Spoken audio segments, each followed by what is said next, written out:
बिस्मिल्लाहिर्रहमानिर्रहीम। अस्सलाम वालेकुम नाज़रीन। प्रोग्राम द लॉ शो के साथ ज़ाकिर ख़ान आपकी खिदमत में हाज़िर है।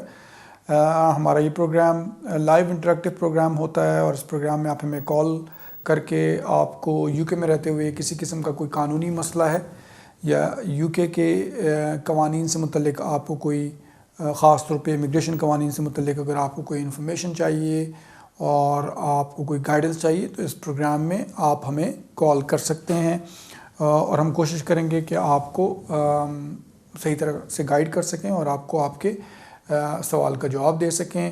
प्रोग्राम शुरू करने से पहले चंद बातें एज़ यूजुअल रिपीट करूँगा। वो ये कि जब आपकी कॉल थ्रू होती है नाज़रीन, इस प्रोग्राम में जब आप कॉल करते हैं, आपकी कॉल थ्रू होती है तो बराए मेहरबानी अपने टीवी का वॉल्यूम बंद कर दिया करें ताकि बग़ैर किसी डिले के आपकी मुझसे बात हो सके। अपना सवाल मुख्तसर और एक तक महदूद रखें ताकि हम ज़्यादा से ज़्यादा कॉल्स ले सकें। और मुझसे बात करने के बाद, इस प्रोग्राम में मुझसे बात करने के बाद ज़रूर अपना केस से रिलेटेड कोई भी अगला स्टेप उठाने से पहले किसी भी वकील से जाके डिटेल में अपना केस ज़रूर डिस्कस कर लिया करें ताकि बग़ैर किसी कन्फ्यूजन, क्योंकि मेरे लिए पॉसिबल नहीं होता मैं डिटेल में आपसे आपका केस डिस्कस करूं, ताकि किसी किस्म की कोई कन्फ्यूजन ना हो। तो नाज़रीन, अपने प्रोग्राम का आगाज़ अपने पहले कॉलर से करते हैं। हेलो अस्सलाम वालेकुम। जी वालेकुम अस्सलाम। हाँ जी, मैं 2011 में यहाँ आई थी और मैंने स्पाउस वीज़े पे मैंने जब इंडेफिनेट के लिए अप्लाई किया तो आफ्टर 2 ईयर तो उन्होंने मुझे मोर स्टे दे दिया बिकॉज मैंने कुछ टेस्ट नहीं पास किए थे। अब मुझे इंडेफिनेट मिल गया है, अबाउट 1 हफ्ता हो गया है।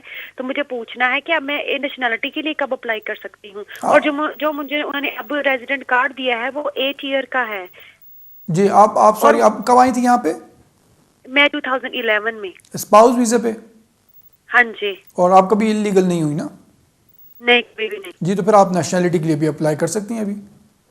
रेजिडेंट के बाद वो कहते नहीं एक साल के बाद कि मैं अभी नॉर्मली देखिए, नॉर्मली जब आपको इंडेफिनेट मिलता है तो उसके 1 साल बाद नॉर्मली अप्लाई कर सकते हैं। लेकिन स्पाउस वीज़ा के सिलसिले में जो लोग यहाँ पे स्पाउस वीज़ा पे हैं तो उनके केस में आपको वो फिर 1 साल वेट करने की ज़रूरत नहीं होती। जिस दिन आपको इंडेफिनेट मिले उसी दिन आप अप्लाई कर सकते हैं, एज़ लॉन्ग एज़ आपको यहाँ पे रहते हुए लीगली मिनिमम 3 साल हो गए हों। तो चूँकि आप स्पाउस वीज़े पे थी, स्पाउस वीज़े पे आई थी और उसी बेसिस पे आपको स्पाउस वीज़े के बेसिस पे ही आपको इंडेफिनेट मिला है, तो फिर इसलिए आपको 1 साल वेट करने की ज़रूरत नहीं है।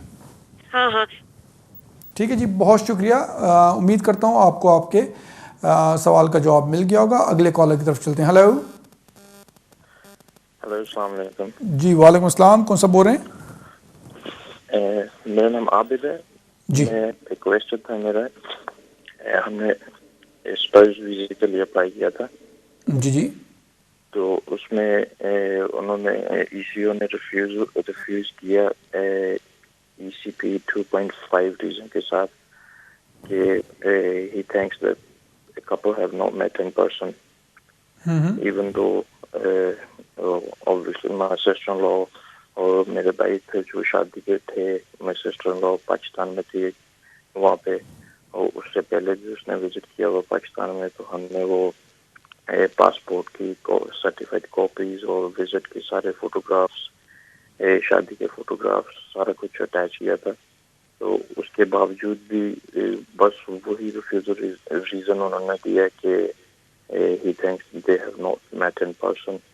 तो उसके लिए मैं एडवाइस लेनी थी कि उसमें बेटर होगा कि हम अपील करें या न्यू एप्लीकेशन सबमिट करें। देखिए उसमें जो सॉरी जी, देखिए उसमें इसमें चूँकि ये ऑब्जेक्शन ऐसा है कि अगर आप दोबारा एप्लीकेशन करते हैं तो ये सारा पहले एविडेंस तो दिया था ना? जी, सारा कुछ दिया था तो जी, तो फिर अगर दोबारा एप्लीकेशन करते हैं तो फिर भी चांस ये है कि शायद वो दोबारा इसी वजह से रिफ्यूज़ कर दें। तो उससे बेहतर ये है कि अगर आप अपील कर दें और उसमें सारा एक्सप्लेन कर दें। जब आप अपील करते हैं, सारे एविडेंस दोबारा देते हैं, एक्सप्लेन करते हैं, तो वो एंट्री क्लियरेंस मैनेजर के पास जाता है, वो रिव्यू करते हैं केस को और वो देखते हैं कि हमने जो पहले इनिशियल फ़ैसला किया था वो सही फ़ैसला था या नहीं था।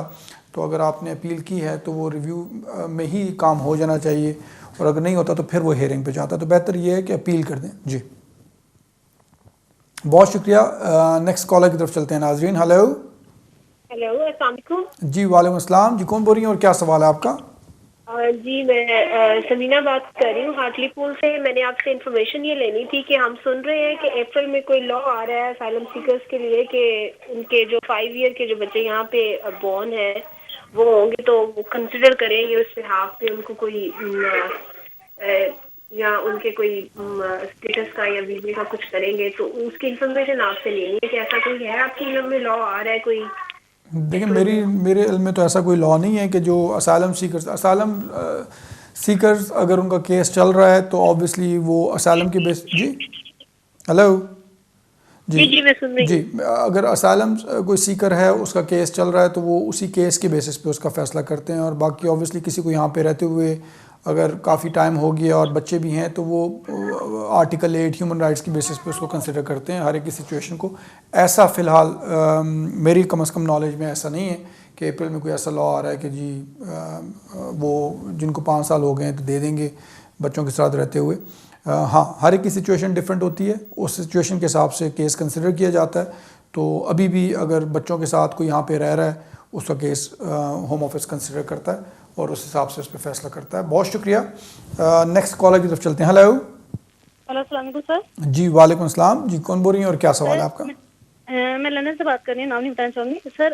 आपके पास ये क्वेश्चन है कि मेरे हस्बैंड के पास ILR है। कल रेड ब्रिज काउंसिल में हम लोग जा रहे हैं अपनी बेटी को रजिस्टर कराने के लिए उनके इस बिहाफ पे कि उनके फादर के पास इंडेफिनेट है जो कि उन्होंने 10 साल के बिहाफ पे लिया है। तो मुझे किस किस डॉक्यूमेंट को वहाँ ले जाना पड़ेगा ये थोड़ा सा क्लियर नहीं है। वो लोग कह रहे हैं कुछ और डॉक्यूमेंट्स और हस्बैंड मुझे दूसरे डॉक्यूमेंट्स बता रहे हैं। दूसरी बात मुझे आपसे ये कहनी है कि हस्बैंड मेरा वीज़ा अप्लाई नहीं कर रहे हैं जो कि अगस्त में एक्सपायर हो रहा है, लेकिन वो बेटी का अप्लाई कर रहे हैं। मतलब जो पासपोर्ट वगैरह जो है उसके लिए वो सब कुछ करेंगे लेकिन मेरा अप्लाई नहीं कर रहे हैं। तो मेरा वीज़ा जो अगस्त में एक्सपायर हो रहा है और मुझे 6-7 महीने का वीज़ा चाहिए क्योंकि मार्च में मुझे यहाँ पे 10 साल हो जाएंगे। तो ऐसे क्यों है कि मैं अपना किसी तरह से कोई भी किसी यहाँ पे एक्सटेंशन डाल सकूँ, चाहे वो ह्यूमन राइट्स हो या जो भी हो। और दूसरा ये भी आपको बताना चाहूँगी कि मैं यहाँ पे जॉब वगैरह करती हूँ, टीचर हूँ। और ये है कि हस्बैंड इसलिए वीज़ा अप्लाई नहीं करना चाह रहे कि हमारे डोमेस्टिक कोई इश्यूज हुए हैं जिसकी वजह से पुलिस ऑन एंड ऑफ मतलब घर पे विजिट कर चुकी है, उनको कस्टडी में ले जा भी चुकी है, लेकिन मैंने चार्जेस जो थे ड्रॉ कर दिए थे। तो इसलिए वो कभी मतलब अरेस्ट नहीं हुए इस लिहाज से, इन पे चार्जेस नहीं लगे जी। और दूसरा ये कि अगर हस्बैंड अगर हस्बैंड अपनी हाउसिंग लेते हैं मतलब कौंसिल से हाउसिंग वगैरह, तो क्या इस पे भी मेरा वीज़ा वो रिजेक्ट कर सकते हैं? देखें, जहाँ तक पहली बात है आपकी बच्ची से रिलेटेड कि उसने रजिस्ट्रेशन के लिए अप्लाई करना है, तो रजिस्ट्रेशन के लिए जनरली स्पीकिंग उसका बर्थ सर्टिफिकेट, आपके दोनों के पासपोर्ट्स वो साथ लेके जाएंगे। बच्ची का रेड बुक, इस चीज़ को कंफर्म करने के लिए अगर कि वो वहीं पे रह रही है, एक ही एड्रेस पे सारा कुछ रह रहे हैं, यही ज़्यादातर मेनली डॉक्यूमेंट्स होते हैं जो कि बच्ची को वो रजिस्टर करा रहे हैं एज अ ब्रिटिश सिटीज़न कि वो यहाँ पे पैदा हुई है और आपके हस्बैंड के पास इंडेफिनिट है। जहाँ तक आपके दूसरे सवाल का ताल्लुक़ है कि आपको 10 साल हो जाएंगे मतलब जब आपका वीज़ा एक्सपायर हो रहा है उससे तकरीबन 5-6 महीने बाद, तो अगर आपके हस्बैंड आपके लिए नहीं अप्लाई करे तो जी बिल्कुल आप ह्यूमन राइट्स की बेसिस पे भी ये सारी जो आपने मुझे डोमेस्टिक वायलेंस के इश्यूज बताए हैं, प्लस आपकी बच्ची भी अगर रजिस्टर हो जाती है एज ब्रिटिश सिटीज़न, तो उसके बेसिस पे ये सारी चीज़ें डाल के आप उस बेसिस पे अपनी यानी कि प्राइवेट लाइफ और इस चीज़ की बेसिस पे आप ह्यूमन जिसको कहते हैं private and family life under the immigration rules और उसके अलावा आर्टिकल 8 ऑफ ह्यूमन राइट्स, इन दोनों की बेसिस पे आप वो कर सकती हैं, अप्लाई कर सकती हैं। लेकिन मेरा मशवरा ये होगा अपनी फुल सिचुएशन के साथ किसी वकील के पास जाके अपने केस को डिटेल में डिस्कस करें। बिल्कुल पॉसिबल है कि आप एप्लीकेशन कर सकें अगर आपके हस्बैंड नहीं कर रहे ऐसी सूरत में। बहुत शुक्रिया। नेक्स्ट कॉलर की तरफ चलते हैं। हेलो। हेलो, जी वालेकुम सलाम। कौन सा बोल रहे हैं और क्या सवाल है आपका? जी मैं अहमद सदात बात कर रहा हूँ लंदन से। जी जी जी मेरे बोलिए। एक क्वेश्चन आपके पास था मेरा इधर। हेलो जी जी मैं सुन रहा हूँ, बोलिए। जी मैं इधर 2000 पे आया था। जी जी। तो आने के बाद मेरा कोई केस बेस नहीं था, तो मेरा वाइफ और एक बेटा को मैंने बुलाया था 2009 पे। तो आके ह्यूमन राइट केस किया था, वो रिफ्यूज हो गया था। होने के बाद वो रिकॉन्सिडरेशन लगा दिया था। तो रिकॉन्सिडरेशन रिफ्यूज हो गया 2014 पे। तो रिफ्यूज करके मेरे को साइनो पे लगा दिया। तो अभी साइनो पे लगाने के बाद 2010 में मेरा एक बेटा हुआ है, इसका अभी 5.5 साल हो गया। जो पाकिस्तान से आया था बेटा, इसका अभी 7 साल हो गया। तो अभी मेरा सोलिसिटर कह रहे हैं इनका सारा को, जो हम 4 बंदा है, सारा को फीस दे के अप्लाई करना है। तो अगर अभी मैं अभी साइनो पे जा रहा हूँ, मैं फोन रखने के बाद प्लीज मेरे को बोलना मैंने क्या करना है। जी, लेकिन आपकी अभी कोई एप्लीकेशन नहीं है होम ऑफिस में? अभी एक एप्लीकेशन है ना, मैं साइनो पे जा रहा हूँ। नहीं, आपकी जो रिकंसिडरेशन एप्लीकेशन थी वो भी रिफ्यूज हो गई ना? वो तो 2014 पे रिफ्यूज हो गई। तो फिर अभी तो कोई आपकी एप्लीकेशन नहीं है ना? नहीं है। हाँ, तो फिर ऐसी सूरत में आपके वकील सही कह रहे हैं, आपको जो नई एप्लीकेशन करनी पड़ेगी तो उसमें आपको फ़ीस पे करना पड़ेगा, वो जो होम ऑफिस की फ़ीस है। और बेसिकली FLR FP एप्लीकेशन, और बच्चे की बेसिस पे, बच्चों को भी यहाँ पे आप कह रहे हैं कि बच्चे को 7 साल से ज़्यादा का टाइम हो गया है या 7 साल हो गए, तो बिल्कुल वो एप्लीकेशन की फ़ीस पे करनी पड़ेगी और एप्लीकेशन करनी पड़ेगी नई। जी, बहुत शुक्रिया। नेक्स्ट कॉलर की तरफ चलते हैं। हेलो। हेलो, अस्सलाम वालेकुम। वालेकुम सलाम जी, कौन बोल रही हैं? मैं सायदा बात कर रही हूँ ब्रेडफोर्ड से। जी बोलिए, क्या सवाल है? हाँ जी, हम लोग यहाँ पे 2007 में आए थे और 2014 में हमने बच्चों के 7 साल की बेस पे अप्लाई किया, और जो कि 2015 मार्च में रिफ्यूज हो गया। लेकिन उसके बाद हमने राइट ऑफ अपील के लिए अप्लाई किया है, उसकी एप्लीकेशन डाली, राइट ऑफ अपील के लिए एप्लीकेशन डालते हैं, वही शायद डाली थी, लेकिन अभी तक उसका जवाब नहीं आया। तो उसमें कितनी देर एक तो लग जाती है, और दूसरा ये कि अब तकरीबन 1 साल होने वाला है, तो क्या हम लोग उनको काम की इजाज़त के लिए लिख सकते हैं? इस वक्त मेरे बच्चों की उम्र एक की 17 साल 15 साल है। इसके अलावा जो हम साइनिंग के लिए जाते थे वो महीने में 2 मरतबा था, अब जो कि उन्होंने 1 साल में 2 मरतबा कर दिया है। तो इसमें क्या ये चीज़ें इफेक्ट करती हैं? इसमें कोई पॉजिटिव वो है? देखिए, अगर आपका केस 2015 में रिफ्यूज हुआ था, हमारा जो 7 साल की बेस पे बच्चों का जो केस हमने डाला था, उसका जवाब जो आया था वो रिफ्यूज हो गया, रिफ्यूज में आया। नहीं, वो 2015 में रिफ्यूज हुआ था। हाँ जी, फरवरी 2015 में रिफ्यूज हुआ था, जिसके लिए हमने राइट ऑफ अपील डाला था, जो कि उसका मार्च 2015 में, जो कि अभी तक उसका जवाब नहीं आया। तो राइट ऑफ अपील डाला था, राइट ऑफ अपील की कोई ऐसे एप्लीकेशन होती तो नहीं है, लेकिन जब आपका केस वो रिफ्यूज़ करते हैं होम ऑफिस, तो उसमें बताते हैं कि वो राइट ऑफ अपील दे रहे हैं या नहीं दे रहे। अगर वो दे रहे हैं तो फिर तो ठीक है, और अगर नहीं दे रहे तो क्यों नहीं दे रहे, तो फिर उसमें राइट ऑफ अपील, अगर वो नहीं दे रहे तो फिर आप उसमें राइट ऑफ अपील डालते नहीं हैं, वो तो फिर आप उसको चैलेंज करते हैं, आप हाई कोर्ट में जाके जो भी जुडिशल रिव्यू का एप्लीकेशन करते हैं और उसमें चैलेंज करते हैं। अब जो मुझे आपकी बातों से पता चल रहा है वो ये पता चल रहा है कि शायद आपके वकील ने दोबारा होम ऑफिस को लिखा कि जी चूँकि आपने राइट ऑफ अपील नहीं दिया तो इनको राइट ऑफ अपील दें। ऐसे केसेस में नॉर्मली तो कोई एप्लीकेशन होम ऑफिस के पास नहीं है, हो सकता है वो 10 साल तक भी इस बात का कोई जवाब ना दें, क्योंकि टेक्निकली स्पीकिंग कोई एप्लीकेशन होम ऑफिस के पास नहीं है। जैसा कि मैंने कहा है कि जब आपका एक रिफ्यूज़ल होता है और उसमें अगर उन्होंने नहीं दिया राइट ऑफ अपील, तो फिर उसको आप चैलेंज करते हैं, उसको आप आगे कोर्ट में लेके जाते हैं, जो कि मुझे नहीं लगता कि इसमें हुआ आगे, यानी कि हाई कोर्ट में उसको चैलेंज करते हैं। मेरा मशवरा ये है कि आप अपने वकील को जाके उसे डिटेल में, अपने वकील से या किसी और वकील से जाके डिटेल में इस चीज़ को डिस्कस करें। बहुत शुक्रिया नाज़रीन, एक वक्फे पे हम जा रहे हैं और वक्फे के बाद दोबारा हाजिर होते हैं।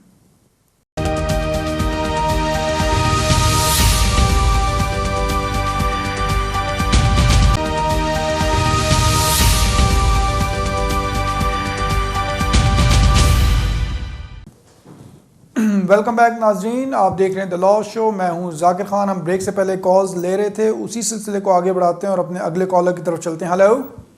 अस्सलाम वालेकुम। वालेकुम सलाम जी, कौन सा बोल रहे हैं? सर मैं असद बात कर रहा हूँ बेडफोर्ड शहर से। जी असद साहब बोलिए, क्या सवाल है आपका? सर मैं 2010 में आया था स्टूडेंट लेवल 5 में, उसके बाद 2011 तक मेरा वीज़ा था। उसके बाद मेरा वीज़ा मैंने एक्सटेंड करवाया 2011 से 2013 तक मुझे लेवल 6 में वीज़ा मिला। फिर उसके बाद दोबारा एक्सटेंशन लेवल 7 में कराई, कॉलेज रिवोक्ड हो गया। अब मेरा मसला ये है कि मैं पैरेलल अपनी स्टडीज करता रहा हूँ और मैंने अपनी मास्टर्स की डिग्री कंप्लीट की है एंग्लो अमेरिकन यूनिवर्सिटी से। तो अब मेरा वीज़ा ख़त्म होने से पहले अगेन मेरा कॉलेज जो कि लेवल 7 में था वो रिवोक्ड हो गया, लेकिन मेरी डिग्री कंप्लीट हो गई है। तो इस बिहाफ पे आगे मुझे जो है ना तो कुछ समझ नहीं आ रहा कि मैं आगे एडमिशन लूँ तो मेरी एक्सटेंशन क्या यहाँ से होगी कि मुझे वापस जाके एक्सटेंशन करवानी पड़ेगी, क्योंकि मैं जो है कॉलेज कैश पे था। और इसके अलावा ये मैं पूछना था क्योंकि ये जो एप्लीकेबल इन्होंने कहा गया है कि जो कॉलेज कैश पे होंगे वो पाकिस्तान से जाके वीज़ा एक्सटेंड जो भी अपनी कंट्री में जाके वीज़ा एक्सटेंड करेंगे। तो लेकिन मेरा कॉलेज तो उससे पहले रिवोक हुआ था 12 नवंबर से, जब इन्होंने रूल चेंज किए थे। तो इस सिलसिले में थोड़ा सा मुझे गाइड करें। देखें, जहाँ तक मेरी इन्फॉर्मेशन है उसके हिसाब से तो आपको वापस पाकिस्तान जाके वहीं से वीज़े के लिए अप्लाई करना पड़ेगा। बेशक आपका कॉलेज आप क्या करें, पहले उसका लाइसेंस रिवोक हुआ था कॉलेज का? हेलो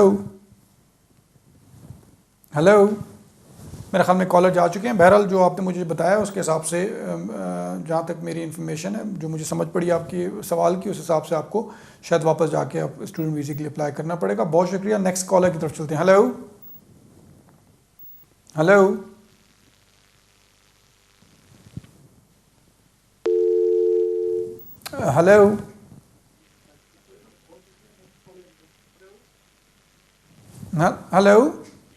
हेलो अस्सलाम वालेकुम सर। जी वालेकुम अस्सलाम। कौन सा बोल रहे हैं? सर मेरा नाम अली रज़ा है और मैं 2010 दिसंबर में अक्टूबर में ये पाकिस्तान से यहाँ पे आया था और मैं कभी ओवरस्टे भी नहीं हुआ। 2014 में 13 मार्च को मैंने शादी कर ली और अप्रैल 2014 को मैंने यानी कि मैंने अपनी फाइल जमा करवा दी। मेरी वाइफ लिथुआनिया से है।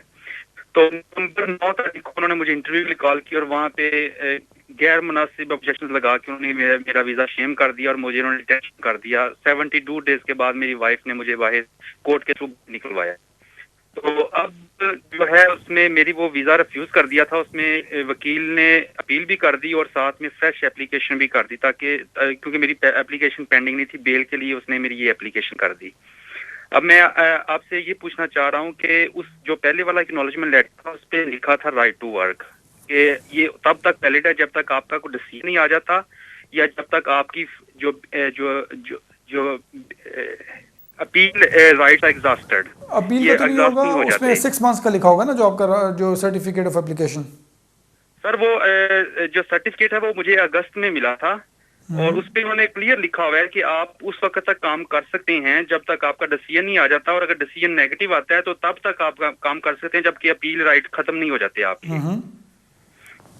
तो सर मैं आपसे ये पूछना चाह रहा हूँ कि अगर इसमें मुझे काम करने की इजाजत है, ऑफ कोर्स उन्होंने स्ट्रेट फॉरवर्ड जो लिखा हुआ है, और जो बेल मेरी हुई है उस पर भी उन्होंने मुझे कोई पाबंदी नहीं लगाई कि आप काम नहीं कर सकते। देखें, मुझे ये बताएं आपने मुझे कहा, आपने ये कहा कि आपने आपके वकील ने एक फ्रेश एप्लीकेशन भी की, अपील भी की, तो मुझे उस चीज़ की कुछ ज़्यादा समझ नहीं पड़ी कि किस तरह उन्होंने फ्रेश एप्लीकेशन की जब आपका मामला अपील पे था। सर अपील तो वो कोर्ट में उन्होंने की, उसकी हियरिंग रहेगी शायद 6 माह बाद या साल बाद, लेकिन वो उन्होंने मुझे ये बोला कि अगर आपकी बेल के लिए अप्लाई करते हैं तो आपकी कोई एप्लीकेशन पेंडिंग होनी चाहिए। नहीं, लेकिन अपील किस चीज़ की उन्होंने? अपील जो मेरा वीजा रिफ्यूज किया था उन्होंने 9 नवंबर को शादी शेम करके जो उन्होंने मेरा उस फैसले के खिलाफ अपील दिया था। हाँ, तो फिर कोई फ्रेश एप्लीकेशन का बनता नहीं है ना फिर, क्योंकि उन्होंने अब कर दी। तो इस सूरत में मुझे काम करने की इजाजत है? देखिए, अगर होम ऑफिस ने आपको लेटर लिखा हुआ है और उसमें उन्होंने कहा हुआ है कि आप काम कर सकते हैं तो फिर कर सकते हैं, लेकिन जनरली स्पीकिंग जब आपकी अपील कर दी है तो फिर फ्रेश एप्लीकेशन तो उनको नहीं करनी चाहिए थी। अपील जब जनरली उन्होंने कर दी है तो उस बेस पे भी बेल के लिए अप्लाई कर सकते थे कि इनका मामला अपील पे है।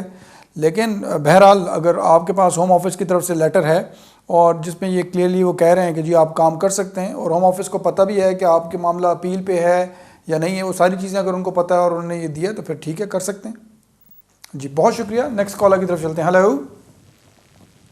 अस्सलाम वालेकुम। वालेकुम सलाम जी, कौन सा बोल रहे हैं? जी महमूद बोल रहा हूँ मैनचेस्टर से। सर मेरा सवाल है जी बोलिए कि 2013 में इमिग्रेशन ट्रिब्यूनल मैनचेस्टर ने मेरी अपील अलाउ की थी on private and family life के ऊपर जी, और फिर मुझे डिस्क्रिशनरी लीव मिली थी 2.5 ईयर की। तो अभी अक्टूबर में मैंने दोबारा अप्लाई किया है फर्दर लीव टू रिमेन के लिए। तो होम ऑफिस ने जो मेरी एप्लीकेशन है वो रिफ्यूज कर दी है। और क्योंकि मैंने अभी जो अप्लाई किया था वो किया था ऑन माई प्राइवेट लाइफ के ऊपर, और जज ने जो मेरी अपील अलाउ की थी वो दोनों फैमिली और प्राइवेट लाइफ दोनों के ऊपर की थी। तो अभी मैंने दोबारा अपील किया है होम ऑफिस के फैसले के खिलाफ। तो अभी आप क्या समझती हैं कि दोबारा जब ट्रिब्यूनल में मेरा केस जाएगा तो देखिए उसमें देखना पड़ेगा कि क्यों पहले, ठीक है आप मुझे कह रहे हैं कि प्राइवेट एंड फैमिली लाइफ, लेकिन ऑब्वियसली ये तो एक टर्म है ना जो कि आप यूज़ कर रहे हैं, लेकिन उसमें क्या आपकी एग्जैक्ट सिचुएशन थी जिसकी वजह से आपको पहले उन्होंने दिया था? आपके यहाँ पे कोई बच्चे थे, फैमिली थी, ये क्या सिचुएशन थी, और अब उसमें क्या चेंजेस आई हैं? जब आपने दोबारा एक्सटेंशन के लिए अप्लाई किया है तो आप अब अकेले हैं, फैमिली के साथ हैं, ये सारी चीज़ें देखने वाली बात हैं। और पहले जो आपको जज ने अलाउ किया था वो क्यों वो किया था, कितना अरसा यहाँ पे आपको रहते होगे? जी, उसके ऊपर दो चीज़ें थी। एक तो मेरी प्राइवेट लाइफ थी, जैसे मेरा बिजनेस था बेसिक जो मैं 2006 से कर रहा हूँ, और वो मेरी एज ए प्राइवेट लाइफ थी जो जज ने कंसिडर की थी कि मेरा एस्टेब्लिश बिजनेस है और एवरीथिंग परफेक्ट है, प्रॉपर टैक्सेस वगैरह पेड हो रहे हैं सब कुछ। और फिर उसके साथ मेरा एक अनमैरिड पार्टनर था पॉलिश जो मेरे साथ रह रहा था 2011 से, जो फिर अभी 2015 अक्टूबर से मेरे साथ नहीं रह रहा। तो मैंने ट्रूली होम ऑफिस को बताया कि अभी अक्टूबर से पार्टनर जो मेरा अनमैरिड था वो मेरे साथ नहीं है, और लेकिन मेरी जो प्राइवेट लाइफ है वो पहले से भी बेहतर है, मेरा बिजनेस पहले से भी ज़्यादा अच्छा है और ज़्यादा टैक्सेस वगैरह हम पे कर रहे हैं, जिसको जज ने पहले कंसिडर भी किया था कि अपने फैसले के अंदर कि मेरा जो बिजनेस है वो यूके में है। और मैं अब देखें उसमें ये चीज़ भी देखने की है ना कि आपको खाली ये नहीं शो करना होता या ये नहीं खाली प्रूव करना होता कि यहाँ पे आपकी प्राइवेट लाइफ है, आपने ये भी शो करना होता है कि आपको वापस अपने मुल्क जाने के लिए, जिसको हम कहते हैं इनसरमाउंटेबल ऑब्स्टिकल्स, यानी कि बहुत मुश्किल है कि आप वापस जाके सेटल हो सकें, आपके किसी किस्म के अपने मुल्क में टाइज नहीं रहे, ये सारी चीज़ें शो करनी, प्रूफ करनी होती हैं। देखना ये पड़ेगा कि जज ने जो पहले डिसीजन दिया था, जो आपके हक में दिया था, उसमें आपके प्राइवेट लाइफ की बेसिस पे जज की क्या कंक्लूजन थी कि क्या इनसरमाउंटेबल ऑब्स्टिकल्स थे, क्या आपके टाइज थे उस वक्त और अब क्या हैं। ये सारी चीज़ें देख के ही आपको सही तरीके से गाइड किया जा सकता है। लेकिन हैविंग सेड दैट, आपने बिल्कुल सही किया, आपने अपील की है और अब आपको इस बेसिस पे फ़ाइट करना पड़ेगा। आप जितना ऑब्वियसली आप ये शो कर सकते हैं, जितना आप शो कर सकेंगे कि जी आपकी यहाँ पे एक प्राइवेट लाइफ एस्टेब्लिश हो गई है और अब आप पाकिस्तान में वापस आपके लिए जाना नामुमकिन हो गया, तकरीबन आपके पाकिस्तान में किसी किस्म के कोई टाइज नहीं रहे, जितना आप ये प्रूव कर सकेंगे उतना आपका केस स्ट्रॉन्ग होगा। बहुत शुक्रिया। अगले कॉलर की तरफ चलते हैं। हेलो। हाँ जी सर, मैं ना मैंने बात करनी थी आपसे कि असाइलम का केस जो लगाया था ना, तो वो उसकी फर्दर सबमिशन लिवरपूल में डाली थी। सॉरी, किसका केस? असाइलम का केस। जी जी।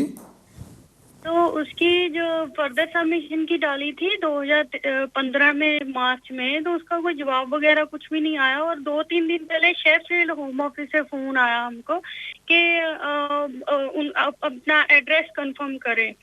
तो खाली एड्रेस कंफर्म किया तो उन्होंने बोला ओके थैंक यू, हम शेफील्ड होम ऑफिस से बोल रहे हैं। तो उसके बाद उन्होंने कुछ भी नहीं, मतलब कोई लेटर वगैरह 3-4 दिन हो गए, वो लेटर भी नहीं कोई भेजी।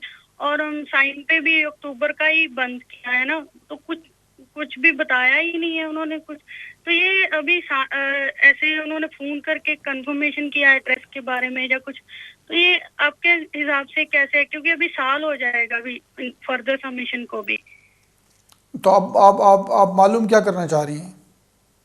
मैं आपसे यही मालूम करना चाहती हूँ कि आपके अकॉर्डिंग अभी इतना टाइम फर्दर सबमिशन को हो गया और सडनली वो फोन करते हैं और एड्रेस के बारे में कंफर्मेशन करते हैं, लेकिन लिवरपूल से नहीं, फोन शेफील्ड से आया है होम ऑफिस से। तो इसका क्या मतलब हो सकता है?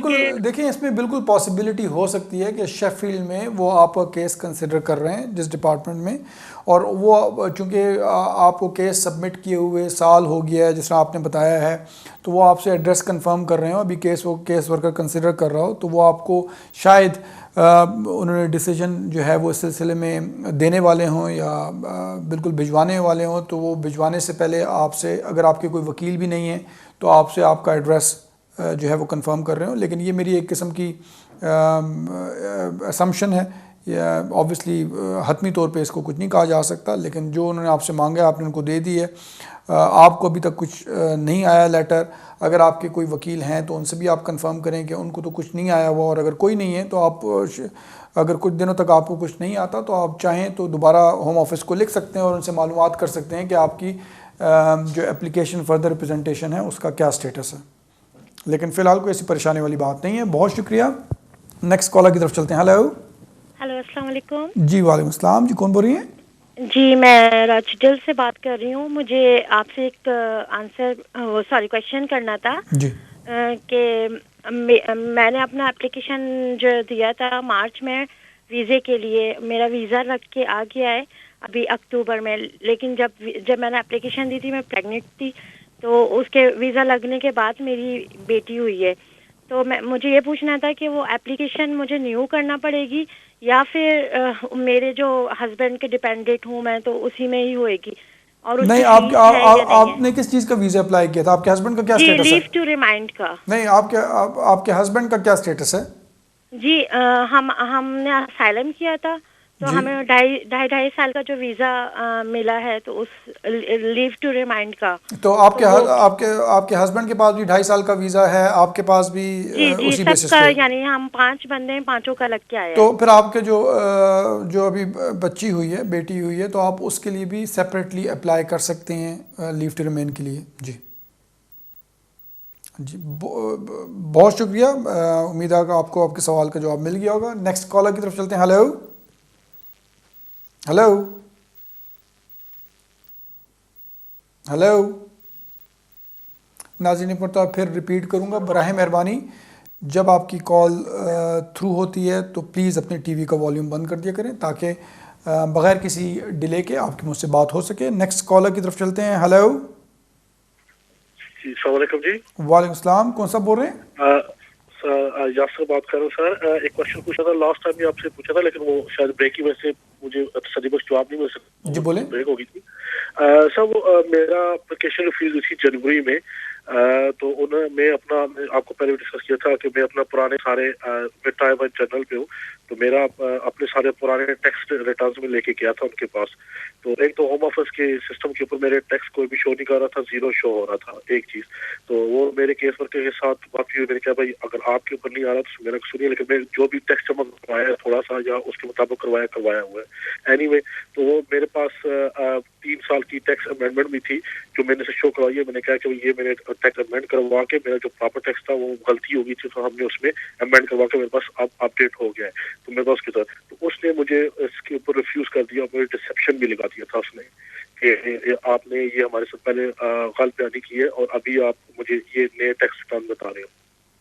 मेरा ये क्वेश्चन था कि भाई मेरा एक दिन का वीजा रहता था, तो उन्होंने मेरे सारे पासपोर्ट मेरे वाइफ के सबके पासपोर्ट में रख लिए थे। कहते हैं कि तुमने एनुअल रिव्यू दिया, उन्होंने मुझे अपील राइट नहीं दिया था। तो मैंने एक दिन के अंदर दोबारा फ्रेश एप्लीकेशन डाल दी थी होम ऑफिस के अंदर। अब मुझे ये पूछना था कि आप क्या समझते हैं कितने % चांसेस है कि वो मुझे वीजा दे देंगे? अगर वो वीजा नहीं भी दिया तो मुझे को अपील का राइट मिलेगा, और प्लस मेरे बच्चे भी यहाँ पर पैदा हुए हैं, एक 3.5 साल का है और एक मेरी 2.5 साल की बेटी है। तो मुझे कुछ इस तरह से बन सकता है? देखिए, अपील राइट तो जनरली टियर 1 पे तो आपको अपील का राइट नहीं देते, लेकिन जनरली अगर आपने ह्यूमन राइट्स का क्लेम किया हुआ है तो उसमें वो अपील राइट जो है वो दे देते हैं जनरली। लेकिन अगर टियर 1 का आपने किया हुआ है तो उसमें जनरली एडमिनिस्ट्रेटिव रिव्यू होता है। अगर आपने दोबारा एप्लीकेशन की है और उसमें सारा एक्सप्लेन कर दिया है, अगर उन्होंने डिसेप्शन का लगाया था, आपने सारा एक्सप्लेन किया है, सारी रीजनिंग की है, तो उम्मीद करता हूँ कि ऑब्वियसली उसका कोई अच्छा रिज़ल्ट आएगा एज़ लॉन्ग एज़ वो जेन्युइन सारा काम है। और अगर नहीं है तो फिर आप उसको अकॉर्डिंगली, अगर आपको अपील राइट मिलता है तो तब आप अपील करें, नहीं मिलता तो उसको फिर आप जुडिशल रिव्यू के लिए भी आप जा सकते हैं। लेकिन इससे ज़्यादा मैं आपके सवाल का जवाब इसलिए नहीं दे सकता जब तक कि मैं पूरी तरह आपके केस को समझूँ नहीं, देखूँ नहीं, और आपको जो उन्होंने ऑब्जेक्शंस वगैरह लगाए हैं डिटेल में कुछ चेक ना किया जाए। अगर आप चाहें तो डिटेल में किसी भी वकील से रब्ता करके उनसे डिटेल में बात कर सकते हैं। बहुत शुक्रिया नाज़रीन, एक वक्फे का टाइम हो गया है दोबारा, तो इसलिए एक वक्फे पे जा रहे हैं, किधर जाइएगा नहीं, थोड़ी देर में हाज़िर होते हैं।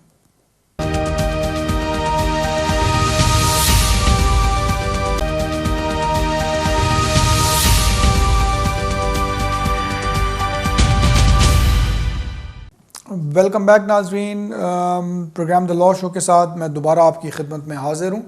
हमारे प्रोग्राम को ख़त्म होने में अब थोड़ा सा वक्त रह गया है, इसलिए बगैर कोई वक्त ज़ाया किए हुए अपने अगले कॉलर की तरफ चलते हैं। हेलो। अस्सलाम वालेकुम भाईजान। वालेकुम सलाम जी, कौन सा बोल रहे हैं? हेलो। जी जी, कौन सा बोल रहे हैं? जी अली बात कर रहा हूँ जी। अली साहब बोलिए, क्या सवाल है आपका? मेरा सवाल ये है जी, मैं 2006 में इस मुल्क में आया था, ठीक है, तो मुझे अभी 10 साल हो गए हैं, तो मैंने कोई केस अपना नहीं डाला और कोई यानी कि नहीं किया, तो मैंने इधर फिर यहाँ पे ब्रिटिश नेशनल के साथ शादी की है।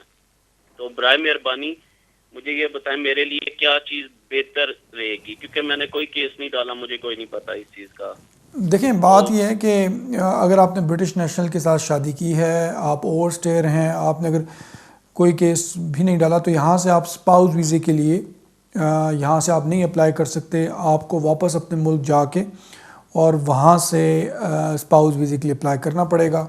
और उसकी कुछ रिक्वायरमेंट्स हैं स्पाउस वीज़े के लिए कि आपकी वाइफ की इनकम कम से कम 18,600 पाउंड होनी चाहिए।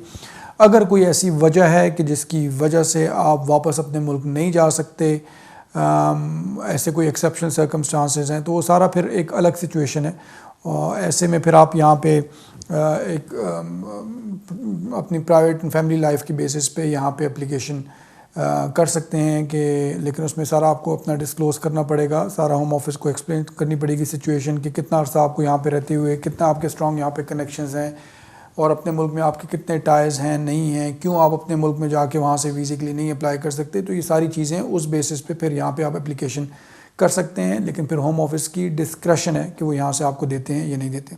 तो ऐसी सूरत में मेरा मशवरा यही है कि आप किसी वकील के पास जाके अपना केस डिस्कस करें, ताकि अगर आपकी यहाँ की एप्लीकेशन हो सकती है तो फिर उस बेसिस पे उसको वो किया जाए। ऑफ कोर्स अगर आपका कोई बच्चा हो जाता है या अगर आपका कोई बच्चा है या वाइफ प्रेग्नेंट है तो वो आपकी एप्लीकेशन जो है वो स्ट्रॉन्ग हो जाती है।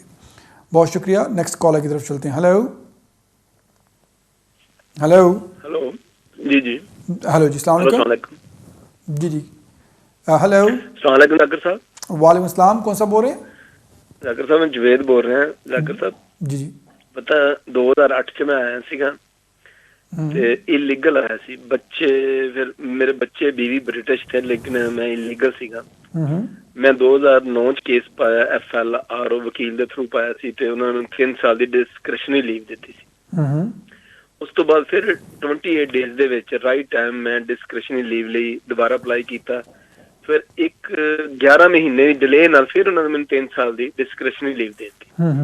ਡਾਕਟਰ ਸਾਹਿਬ ਅਸਲ ਵਜ੍ਹਾ ਇਹ ਹੈ ਵਾ ਕਿ 1 ਸਾਲ ਜਿਹੜਾ ਹੁਣ ਮੈਂ ਇੰਡੈਫੀਨਿਟ ਅਪਲਾਈ ਅਗਰ ਕਰਦਾ ਵਾਂ, ਅਗਰ ਮੈਂ ਉਹ 11 ਮਹੀਨਿਆਂ ਦਾ ਅਕਾਊਂਟ ਕਰਾਂ ਤਾਂ ਮੈਂ 2017 ਚ ਜਾ ਕੇ ਕਰ ਸਕਦਾ। ਅਗਰ ਮੈਂ 11 ਮਹੀਨਾ ਅਕਾਊਂਟ ਨਹੀਂ ਕਰਦਾ ਤੇ ਮੇਰਾ ਹੁਣ ਡਿਊ ਵਾ ਫਰਵਰੀ ਦੇ ਵਿੱਚ ਡੈਫੀਨਿਟ ਡਿਊ।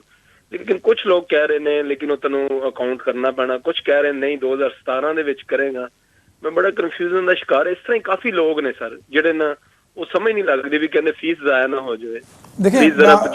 देखें बात यह है कि आपको पहले उन्होंने डिस्क्रिशनरी लीव दी, ठीक है, 3 साल की।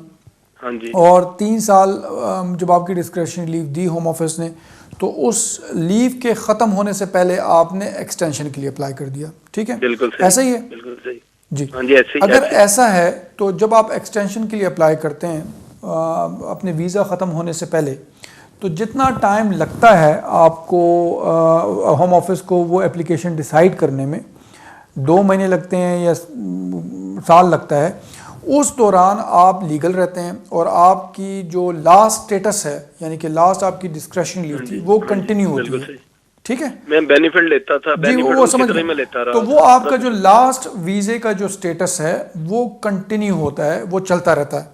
तो इसका मतलब ये हुआ कि जो 11 महीने होम ऑफिस ने जो लगाए कंसिडर करने में, इस दौरान आपके पास टेक्निकली और कानूनी तौर पे आपके पास डिस्क्रिशनरी लीव टू रिमेन थी, ठीक है? जो 11 महीने होम ऑफिस ने आपकी एप्लीकेशन कंसिडर करने में लगाई, तो उस दौरान आपके वो डिस्क्रिशनरी लीव टू रिमेन थी।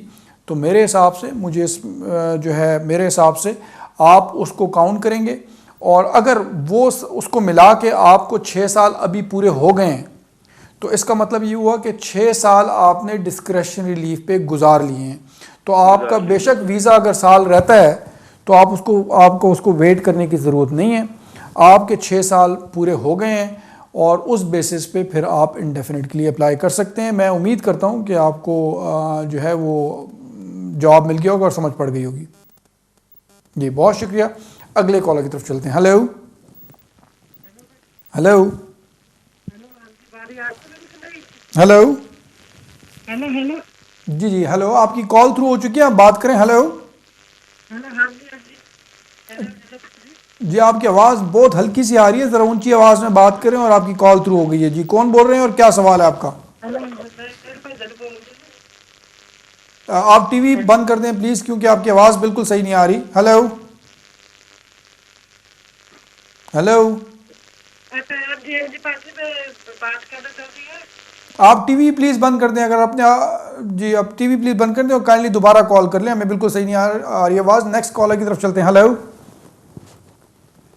हेलो हेलो जी हेलो, कौन सा बोल रहे हैं? मैं बर्मिंघम से बोल रहा हूँ। जी जी बोलिए, कौन सा बोल रहे हैं और क्या सवाल है आपका? मेरा जैसे 2.5 साल का वीजा मिला था बच्चों के थ्रू में, जी जी, तो मैं नेक्स्ट मंथ में मैंने एक्सटेंशन के लिए अप्लाई करना है। तो मुझे कितना टाइम लगेगा जो एक्सटेंशन क्या है? एक बात और है ना, मैंने जो मेरे पास काम के पेपर नहीं है, तो मेरी वाइफ के पास है जो 2.5 साल उसने काम किया है, उसका सारा पेपर है, तो उसके पेपर चल जाएंगे? जी देखिए, अगर आपको बच्चों के और वाइफ की बेसिस पे वीज़ा मिला है, वाइफ आपके काम कर रही हैं, आपने किसी किस्म के बेनिफिट के लिए नहीं अप्लाई किया, तो उसके वाइफ के पेपर्स बिल्कुल चल सकते हैं अगर वो काम कर रहे हैं। और जहाँ तक टाइम का ताल्लुक है, नॉर्मली तकरीबन 3 महीने के अरसे में आपकी एप्लीकेशन, आप बाय पोस्ट अगर एप्लीकेशन करते हैं तो नॉर्मली 3 महीने के अरसे में एप्लीकेशन जो है वो डिसाइड हो जाती है। बहुत शुक्रिया। जी बोलें। हेलो जी बोलें।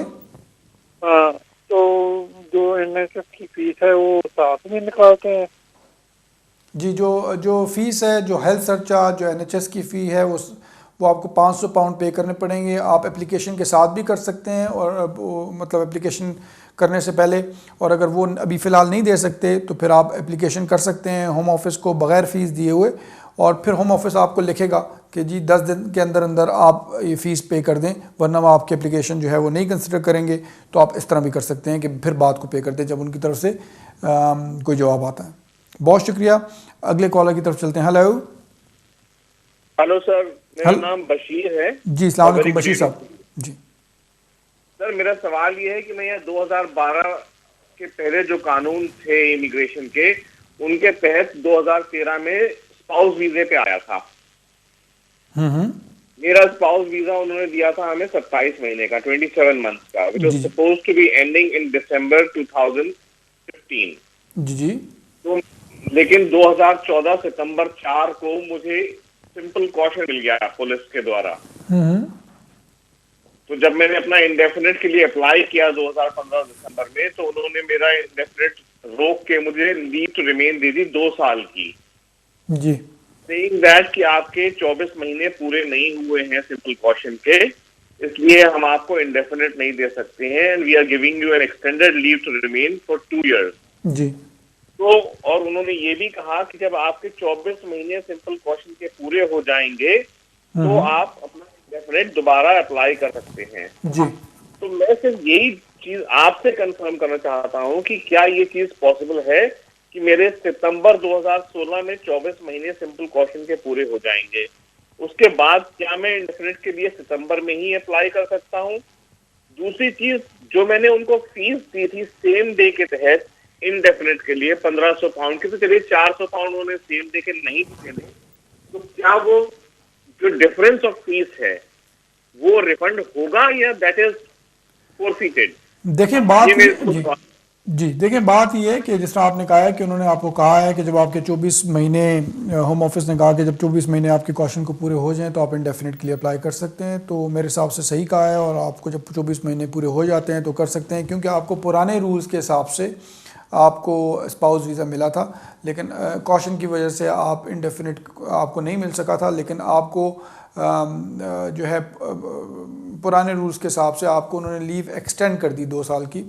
तो बिल्कुल अगर होम ऑफिस ने भी कहा है ये बात कि अब 24 महीने जब आपको पूरे हो जाते हैं कॉशन मिले हुए तो आप इंडेफिनेट के लिए अप्लाई कर सकते हैं। तो मुझे इसमें कोई शुबा नहीं है कि ऐसा आप नहीं कर सकते, तो बिल्कुल आप कर सकते हैं। ये पहली बात। दूसरी बात, जो फ़ीस की आपने बात की, सेम डे सर्विस की, आप होम ऑफिस से रिक्वेस्ट कर सकते हैं कि चूँकि आपने सेम डे सर्विस के लिए आपने एप्लीकेशन की थी जो कि आपको सेम डे डिसीजन नहीं मिला था या जितना भी टाइम लगा था वो सारा आप एक्सप्लेन करके उनसे इस चीज़ की रिक्वेस्ट कर सकते हैं और होम ऑफिस को कंसिडर करेगा। बहुत शुक्रिया। नेक्स्ट कॉलर की तरफ चलते हैं। हेलो हेलो, अस्सलाम वालेकुम। जी वालेकुम अस्सलाम। कौन सा बोल रहे हैं?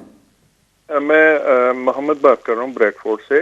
जी मोहम्मद साहब बोलिए। मुझे अपने बेटे के हवाले से सवाल करना था कि मैंने टियर 1 जर्नल की बेसिस पे इंडेफिनेट लिया और उसके बाद मेरी जो है नेशनलिटी भी हो गई है लास्ट ईयर नवंबर में। मेरे 3 छोटे बच्चे, उनकी भी हो गई है। वाइफ का मैंने डाला हुआ है नेशनलिटी के लिए। सवाल ये है कि 19 साल का मेरा बेटा है, उसकी हमने लास्ट ईयर इंडेफिनेट करा दी थी, तो क्या वो अभी मजीद 1 साल वेट करे या उसकी भी नेशनलिटी डाल दें? नहीं, उनको 1 साल वेट करना पड़ेगा। जी। सेकंड इस चीज से रिलेटेड ये है कि वो जब हमने इंडेफिनेट डाला था तो वो मेरे डिपेंडेंट थे, इस वक्त भी मेरे साथ ही रहते हैं, तो स्टिल उनको डिपेंडेंट ही रहने दूं मैं अपना, या जैसे वो मॉर्गेज पे हम घर देख रहे हैं तो वो ले सकते हैं या वेट करें? देखें, अगर वो डिपेंडेंट नहीं भी रहते आपके तो उनका जो अब क्योंकि इंडेफिनेट तो उनको मिल चुका हुआ है ना, तो नेशनलिटी पर्पसेस के लिए कोई ये रिक्वायरमेंट नहीं है कि वो आप पे डिपेंडेंट ही हों। अगर वो डिपेंडेंट नहीं भी हैं तो वो अपने तौर पे नेशनलिटी के लिए अप्लाई कर सकते हैं एज लॉन्ग एज उनको यहाँ पे रहते हुए 5 साल हो गए हों और इंडेफिनेट को मिले हुए साल हो गया हो। हाँ, इस साल तो 7 साल हो जाएंगे उनको। जी, तो मैं तो खाली रिक्वायरमेंट से बता रहा था। तो अच्छा, और कोई मेरा डॉक्यूमेंट लगेगा जब ये नेशनलिटी अप्लाई करेंगे? नहीं, वो इंडिपेंडेंटली अपने बेसिस पे, क्योंकि जब आप इंडेफिनेट के लिए अप्लाई करते हैं तो फिर उसमें वो जिस कैटेगरी में वो आए हैं एज अ डिपेंडेंट उन्होंने अप्लाई किया है, लेकिन जहाँ तक नेशनलिटी के लिए कोई अप्लाई करता है और अगर ओवर 18 हो वो तो अपने बेसिस पे अप्लाई करते हैं और उसके लिए आपका डॉक्यूमेंट जो लगाना कुछ ज़रूरी नहीं है। जी बहुत शुक्रिया। उम्मीद करता हूँ आपको आपके सवाल का जवाब मिल गया होगा। अगले कॉलर की तरफ चलते हैं। हेलो जी, अस्सलाम वालेकुम। वालेकुम अस्सलाम। जी कौन सा बोल रहे हैं और क्या सवाल है आपका? जी, मैं अफजल बात कर रहा हूँ और एसेक्स से बात कर रहा हूँ। और मेरा क्वेश्चन ये है कि मेरे पास EU रेजिडेंट कार्ड है, शादी मैंने की थी EU नेशनल से, तो मेरी वाइफ जो है वो काम नहीं करती है, लेकिन मेरे पास कम्प्रिहेंसिव मेडिकल इंश्योरेंस मौजूद है डे 1 से।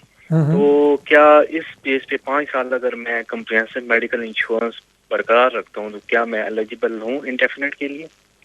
तो आपकी वाइफ जो है EU नेशनल है ना? जी, मैं वाइफ EU नेशनल है। तो उनके पास भी है कि नहीं मेडिकल इंश्योरेंस? जी, उनके पास है कि नहीं? जी, उनके पास कम्प्रिहेंसिव मेडिकल इंश्योरेंस है, बिल्कुल वो काम नहीं करती। जी, और आप काम कर रहे हैं? मैं फुल टाइम काम कर रहा हूँ। जी, तो फिर आप उस बेसिस पे परमानेंट रेजिडेंस के लिए अप्लाई कर सकते हैं, क्योंकि बेसिकली आपकी वाइफ जो है वो ट्रीटी राइट एक्सरसाइज कर रही है being a self sufficient person, और वो सेल्फ सफिशिएंट इसलिए हैं कि आप उनको जो है वो सपोर्ट कर रहे हैं और उसकी रिक्वायरमेंट ये है कि वो उनके पास कॉम्प्रिहेंसिव मेडिकल इंश्योरेंस होनी चाहिए। जी बहुत शुक्रिया। मुझे बताया जा रहा है कि प्रोग्राम का वक्त ख़त्म हो गया, इसलिए मज़ीद कॉल्स हम आज नहीं ले सकते। मैं उम्मीद करता हूँ कि जिन कॉलर्स ने हमें फ़ोन किया उनको उनके सवालों के जवाब मिल गए होंगे, और उसके अलावा भी जो लोग हमारे व्यूअर्स थे जो प्रोग्राम देख रहे थे उनको इस प्रोग्राम की वसातत से इमिग्रेशन कवानीन, UK के इमिग्रेशन कवानीन से मुतल्लिक़ काफ़ी मालूमात मिली होंगी। इंशाल्लाह ज़िंदगी हुई तो अगले हफ़्ते इसी टाइम पे यानी कि 6 बजे UK टाइम पे वीनस TV पे आपसे दोबारा मुलाकात होगी। अपना ख्याल रखें और दुआ में याद रखें। बहुत बहुत शुक्रिया। अल्लाह हाफ़िज़।